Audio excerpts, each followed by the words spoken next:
Hi everyone, hope all of you are doing very good. So आप में से कई लोगों को एक डाउट था, जैसे अब आपका जो मैथ्स का सीयूटी का एग्ज़ाम है उसके अंदर भी आपके पास 60 मिनट्स होंगे एंड 60 मिनट्स में आपको 50 एमसीक्यूज अटेम्प्ट करना है। सो जैसे हमें मैथ्स में क्वेश्चंस को सॉल्व करना होता है, मैथ्स में बीएससी की तरह तो होता नहीं कि हमने क्वेश्चन को देखा एंड हमें तभी पता चल गया कि हमें क्वेश्चन आता है या नहीं। तो मैथ्स में हमें क्वेश्चन सॉल्व करना पड़ता है, कई बार क्वेश्चन हमारे लेंदी भी आ जाते हैं। So in that case how can we attempt 50 MCQs.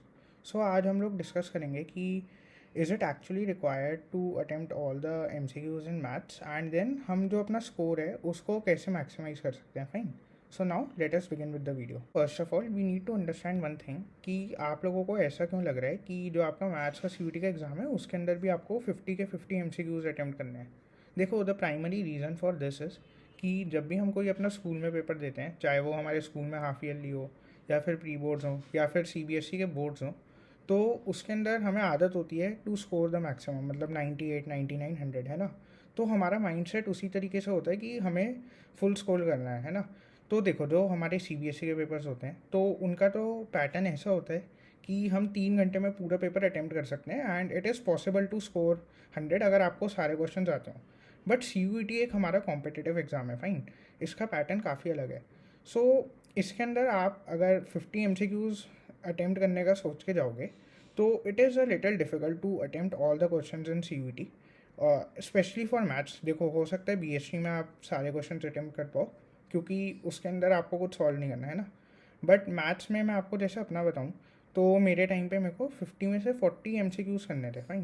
तो I had the choice to leave any 10 question and still मैंने कुछ 37 क्वेश्चन अटेम्प्ट करे थे and I got around 2 question wrong. मेरे को एग्जैक्ट फिगर्स याद नहीं है but this was the rough जो मैंने अटैम्प्ट करा था उसका आइडिया, ठीक है। सो मेरा स्कोर कुछ 168 आया था मैथ्स में and at that score I got 99.8 percentile, fine. अगर 168 आउट ऑफ 200 को आप परसेंटेज में कन्वर्ट करते हो तो मेरी परसेंटेज 84 ही थी, but still I got 99.8 percentile, fine. तो मैथ्स के पेपर में देखो, आप ये मत सोच के जाओ कि आपको सारे 50 के 50 एम करने हैं। आप ये कोशिश करो कि आप अपना जो स्कोर है उसको मैक्सिमाइज़ कर सको। मतलब जो क्वेश्चंस आपको आते हैं एटलीस्ट आप वो सारे क्वेश्चंस अटैम्प्ट करके आओ, ठीक है। अब मान लो आपने सोच रखा है अपने दिमाग में कि आपको सारे एम अटैम्प्ट करने हैं, ठीक है। एंड बीच में आपको कोई ऐसा क्वेश्चन मिलता है जो थोड़ा सा ट्रिकी है या डिफ़िकल्ट है या लेंदी है, आपके माइंड में एकदम क्लिक नहीं करता। अब मान लो आप उस क्वेश्चन पे 2-3 मिनट वेस्ट कर दो, ठीक है। उससे क्या होगा, जो आप आगे इजी क्वेश्चंस अटैम्प्ट कर सकते थे आपके वो रह जाएंगे, आपका कॉन्फिडेंस डाउन हो जाएगा। सो देखो, अगर हम अब बात करते हैं कि आप अपना स्कोर कैसे मैक्सिमाइज कर सकते हो, so a good strategy for that can be, आप पहले जो भी क्वेश्चंस आपसे इजीली अटैम्प्ट हो रहे हैं या जो आपके स्ट्रॉन्ग पॉइंट्स हैं, आप पहले वो सारे क्वेश्चन अटैम्प्ट कर लो, ठीक है। अगर आपको लगता है आप किसी ऐसे क्वेश्चन पे आ रहे हो जिसका आपको कॉन्सेप्ट नहीं आता या आप उस पर स्ट्रक हो रहे हो, तो आप उस क्वेश्चन को उस टाइम के लिए छोड़ देना, ठीक है। इट्स वेरी इंपॉर्टेंट कि आप किसी एक पर्टिकुलर क्वेश्चन पे स्ट्रक ना हो, क्योंकि उससे आपका टाइम भी वेस्ट होगा, आप कुछ ईजी क्वेश्चन छोड़ दोगे एंड आपका कॉन्फिडेंस है वो भी डाउन होगा, ठीक है।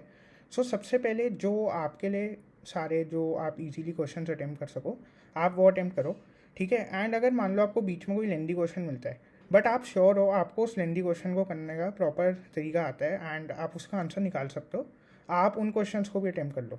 बट जो क्वेश्चंस आपको लगे, मतलब ऐसा कोई मान लो क्वेश्चन आ गया जिसको आपको सोचने में टाइम लग रहा है, जिसका आपको कॉन्सेप्ट ही नहीं आता, सो आप उन क्वेश्चंस को पहली बारी में स्किप करना। आप अपनी तरफ से जो भी आपके लिए इजी क्वेश्चन हो उनको अटैम्प्ट करो and then come back to the question which are left, fine. So इससे क्या होगा, एटलीस्ट जो क्वेश्चंस आपके स्ट्रॉन्ग है आप उनको नहीं छोड़ोगे, आप अपनी तरफ से अपना स्कोर है वो मैक्सिमाइज करके रखोगे, ठीक है। एंड देखो, जो अगर आप बात करते हो आइडियल अटैम्प्ट की, कितने क्वेश्चंस आपको आइडियली अटैम्प्ट करने पड़ेंगे, that totally depends on the level of paper on a given day, ठीक है। हो सकता है पेपर आपका ज़्यादा डिफिकल्ट ना है एंड आप 45 क्वेश्चन ईजीली अटैम्प्ट कर पाओ, हो सकता है सिर्फ 40 क्वेश्चन अटैम्प्ट हो पाए, या पेपर हो सकता है ऐसा भी आ जाए कि 35 भी एक काफ़ी अच्छा अटैम्प्ट हो। अगर पेपर डिफिकल्ट आएगा वो सब लोगों के लिए होगा, ठीक है। अगर जैसे मेरे बारे में भी परसेंटाइल जो मेरी थी वो 99.8 थी एट 168 जो मेरा स्कोर था, तो इसका मतलब कि जो सबका स्कोर है वो जनरली थोड़ा लो गया था। So it's very important for you to understand this, ठीक है। So I hope you found this video helpful and best of luck for your exams. Thank you.